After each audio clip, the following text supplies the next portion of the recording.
Mari kita awali kaji kita di pagi hari ini dengan terlebih dahulu mengucapkan puji syukur kehadirat Allah atas semua limpahan rahmat, hidayah, serta nikmat-nikmatnya. Alhamdulillahirrahman, alamal Qur'an, khalaqal insana alamahul bayan. Ashhadu alla ilaha illallahul wahidul qahar, al-azizul ghafar, mukawwirul laili ala nahar. Wa ashhadu anna Muhammadan abduhu wa rasuluh wa habibuhu wa khaliluh. Allahumma sholli ala sayyidil mursalin wa ala alihi wa sahbihi ajma'in. Wa man tabi'ahum bi ihsanin ila yaumiddin. Amma ba'd. Qala Allah Ta'ala fi kitabihil karim, a'udzu billahi minas syaitonir rajim. Bismillahirrahmanirrahim. Kuntum khairu ummatin ukhrijat lin-nasi ta'muruna bil ma'rufi wa tanhauna 'anil munkari wa tu'minuna billah. Al-ayat. Wa qala Rasulullah sallallahu alaihi wasallam, kullu mauludin yuladu alal fitrah fa abawahu yuhawidanihi aw yunasiranihi aw yumajjisanihi. Ibu-ibu yang saya hormati dan sekaligus yang saya cintai, alhamdulillah atas perkenan Allah kita dapat berjumpa dalam keadaan sehat walafiat tanpa kurang suatu apapun.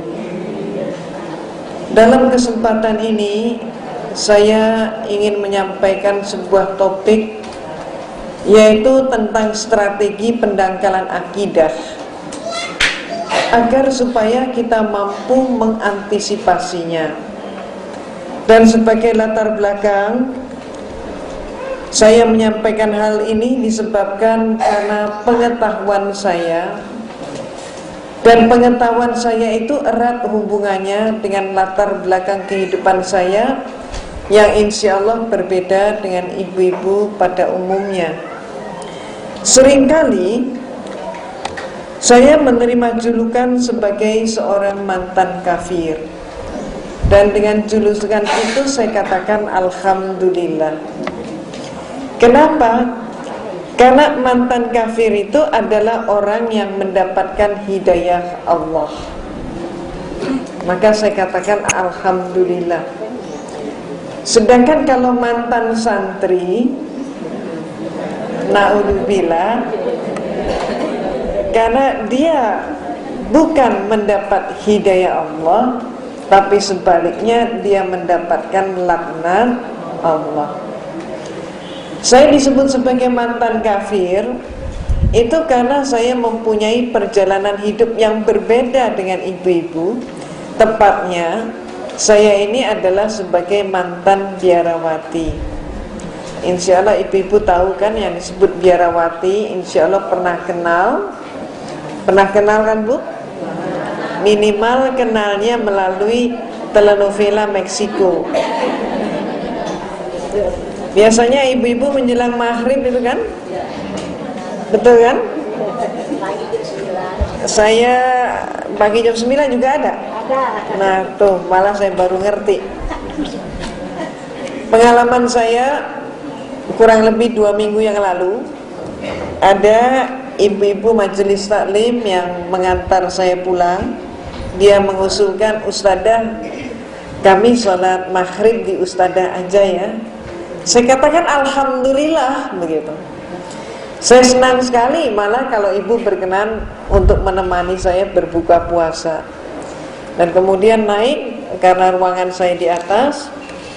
Setelah itu ternyata ibu-ibu tadi menyatakan, Ustadzah boleh dong sambil nonton TV? Ya boleh aja. Rupanya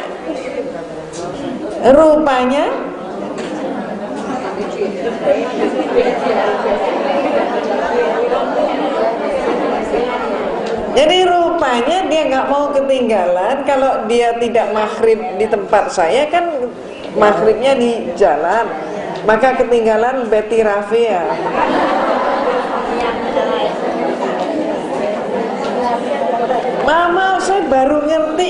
saya baru tahu bahwa ternyata menurut ibu-ibu tadi, Ustazah, Betty Rafia sekarang cantik loh, nggak seperti dulu katanya. Betul, Bu? Rupanya ibu-ibu juga banyak nih yang nonton Betty Rafia. Sebenarnya yang nonton Betty Rafia itu khusus ibu-ibu atau bapak-bapaknya juga? Termasuk bapaknya ya. Luar biasa. Nah, itulah contohnya. Saya masuk biara menjadi seorang biarawati dan saya katakan alhamdulillah. Kenapa? Karena justru di biaralah untuk pertama kali saya berkenalan dengan Islam. Tepatnya dari semua mereka yang masuk biara itu hanya ada 2 orang saja. Satu adalah diri saya dan seorang teman lagi, yang kami berdua ini diberi tugas khusus, yaitu untuk kuliah di biara dan sekaligus untuk kuliah di Institut Filsafat Teologia, yang di dalam agama Katolik disebut Seminari Agung, yaitu pendidikan akhir pastor. Di sanalah saya menekuni ilmu perbandingan agama, comparative religion, termasuk menekuni Islamologi, ilmu agama Islam. Tapi Islamologi yang saya terima di sana berbeda dengan yang ibu-ibu terima. Ibu menyatakan bahwa Islam adalah agama yang hak, sedangkan yang saya terima adalah berbagai macam pemikiran dan pandangan yang menyatakan Islam adalah agama yang jelek. Kalau Anda ingin tahu jeleknya Islam, kata mereka, lihat saja umat Islam di Indonesia. Maka di Indonesia ini orang yang melarat agamanya apa? Yang bodoh agamanya apa? Yang di bantaran sungai agamanya apa?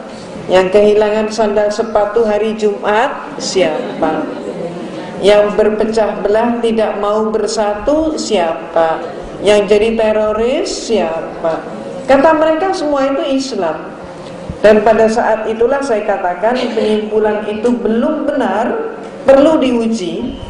Dan Islam jangan hanya dilihat di Indonesia maupun sebaliknya. Maka saya mengajak melihat bagaimana di Filipina, bagaimana di Meksiko, bagaimana di Irlandia, bagaimana di Italia, bagaimana tentang terbentuknya negara Amerika, dan kemudian bagaimana terbentuknya Australia. Dan siapa teroris itu? Bagaimana Israel dan Yahudi? Maka kesimpulannya, kalau demikian tidak terbukti bahwa Islam itu jelek. Solusinya, maka saya minta izin untuk mempelajari Islam dari sumbernya sendiri. Izin pun diberikan dengan tujuan supaya saya mencari kelemahan Islam. Tapi ketika pertama kali saya memegang kitab suci Al-Quran, saya bingung. Kitab ini mana yang depan, mana yang belakang, mana yang atas, mana yang bawah. Karena saya hanya mampu huruf Latin. Padahal kitab suci Al-Quran itu dalam huruf hijaiyah. Maka ketika saya amati bentuk hurufnya pun saya semakin bingung. Ini hurufnya ini kok bulat-bulat, panjang-panjang, dari mana saya harus baca? Maka saya putuskan, kalau demikian jalan pintasnya saya harus mempelajari kitab suci Al-Quran dari terjemah. Tapi ketika saya memulai dari terjemah masih keliru juga. Ayat Allah yang saya pelajari pertama-tama bukan dari depan, tapi kebalik dari belakang. Dan yang pertama kali saya kaji adalah surat Al-Ikhlas. Ibu kenal kan surat Al-Ikhlas? Biasanya bapak-bapak kalau sholatnya cepet-cepetan pakai surat apa, Bu? Al-Ikhlas. Oh, ibu-ibu juga.